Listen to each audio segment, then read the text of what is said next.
Terima kasih sudah klik video ini. Tapi jangan lupa guys, klik tombol subscribe karena subscribe itu gratis. Dengan subscribe kamu support channel ini terus untuk upload hampir setiap hari. Ingat, subscribe itu gratis, gak ada ruginya kamu klik tombol subscribe guys. Selamat menonton, enjoy. Halo guys, perkenalkan nama saya Kevin Alexandro. Saya sekolah di SMP, SMA, SMK Yayasan Mutiara Insan Nusantara yang beralamatkan di Jalan Raja Wali Pulo nomor 2, Kampung Nagrek, RT 4 RW 2, Desa Raja Mulia, Kecamatan Rajek, Kabupaten Tangerang. Saya kelas 12 IPS dan nomor absensi saya nomor 4. Oke. Pelanggaran hak dan pengingkaran kewajiban. Nah, sebelumnya saya akan menjelaskan terlebih dahulu apa sih yang dimaksud dengan hak. Nah, hak yaitu sesuatu yang mutlak menjadi milik kita dan penggunaannya tergantung pada kita sendiri. Dan pengertian kewajiban yaitu sesuatu yang dilakukan dengan tanggung jawab atas apa yang telah didapat, yaitu hak kita. Hak itu juga terbagi menjadi dua bagian, yaitu hak asasi dan hak warga negara. Apa sih yang dimaksud dengan hak asasi dan hak warga negara? Yaitu hak yang melekat pada diri setiap manusia itu sendiri. Tetapi hak warga negara, hak yang melekat pada diri setiap manusia dalam kedudukannya sebagai anggota dari sebuah negara. Nah, untuk hak asasi, hak yang melekat pada diri setiap manusia tanpa mengecualikan status kedudukan sebagai warga negara apapun, yaitu setiap manusia memiliki hak yang sama. Tapi hak warga negara yaitu hak yang melekat pada diri setiap manusia dalam kedudukannya sebagai anggota diri sebuah negara. Beberapa kasus pelanggaran hak sebagai warga negara. Yang pertama, penangkapan dan penahanan seseorang demi menjaga stabilitas tanpa berdasarkan hukum. Yang kedua, penerapan budaya kekerasan untuk menindak masyarakat. Yang ketiga, pembungkaman kebebasan pers. Yang keempat, pembatasan hak berserikat dan berkumpul serta menyatakan pendapat karena dikhawatirkan akan menjadi golongan oposisi pemerintah. Kewajiban juga terdapat dua bagian. Terbagi juga menjadi dua bagian, yaitu kewajiban asasi dan kewajiban warga negara. Sama seperti dengan hak asasi dan hak warga negara. Jika kewajiban asasi yaitu kewajiban yang melekat pada diri setiap manusia terlepas dari status kewarganegaraan yang dimiliki orang tersebut. Tetapi kewajiban warga negara yaitu kewajiban yang melekat pada diri setiap manusia tersebut dalam kedudukan sebagai anggota dari sebuah negara tersebut. Nah, lalu apa sih yang menjadi kewajiban warga negara itu sendiri? Yang pertama, kewajiban warga negara yaitu untuk membayar pajak. Yang kedua, kewajiban menaati hukum dan pemerintah. Yang ketiga, kewajiban ikut serta dalam upaya pembelaan negara.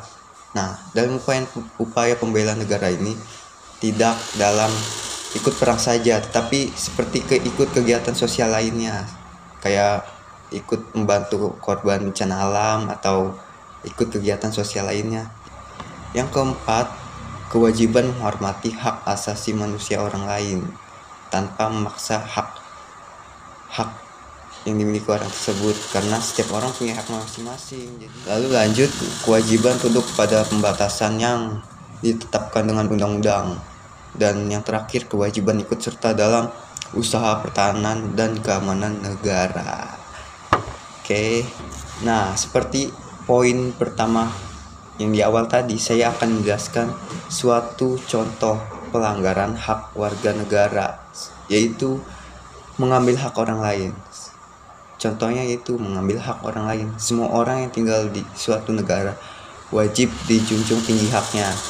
Pasal yang mengatur tentang hak asasi manusia terdapat dalam pasal 28J ayat 1 Undang-Undang Dasar 1945 yang berbunyi, setiap orang wajib menghormati hak asasi manusia orang lain. Maksudnya, yaitu setiap warga negara wajib menghormati hak asasi manusia karena setiap individu mempunyai hak yang wajib dijunjung tinggi dan dihormati oleh semua orang. Dan contoh pengingkaran kewajiban kewarganegaraan, salah satunya itu tidak membayar pajak yang tadi. Nah, saya akan menjelaskan yaitu Membayar pajak merupakan suatu kewajiban bagi warga negara yang tinggal di suatu negara. Nah, kewajiban membayar pajak diatur dalam pasal 23.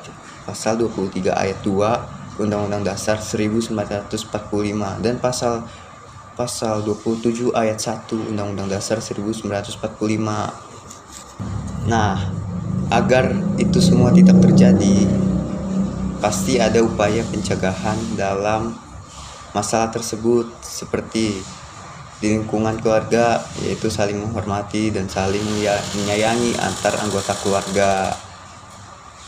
Dan kedua, misalkan di lingkungan sekolah, bersikap tegang rasa dan penuh toleransi antar sesama tanpa membedakan status apapun, mau status sosial. Yang ketiga, yaitu di lingkungan masyarakat, mentaati aturan dan norma yang berlaku di masyarakat. Dan terakhir, di lingkungan bangsa dan negara, mendemo, mengkritik, serta mengawasi segala bentuk kebijakan yang merugikan masyarakat. Nah, untuk itu kita sebagai warga negara harus saling menghormati, saling toleransi juga. Walaupun setiap orang punya hak-hak masing-masing, kita juga harus menghargai hak orang tersebut. Nah, yang terakhir, jangan lupa juga untuk mematuhi protokol kesehatan yang dianjurkan pemerintah, yaitu tetap menggunakan masker dan selalu menggunakan hand sanitizer kemanapun kita pergi, oke? Dan selalu terapkan jaga jarak di lingkungan kita, oke? Karena di masa-masa pandemi ini banyak juga orang yang mengalami kesusahan yang masing-masing dan kita harus saling bantu juga, oke? Sekian dari saya. Jika ada salah kata maupun hal-hal yang tidak diperkenankan atau kalimat-kalimat yang tidak sengaja atau sengaja yang saya ucapkan yang menyinggung, tolong dimaafkan. Wassalamualaikum warahmatullahi wabarakatuh. See you.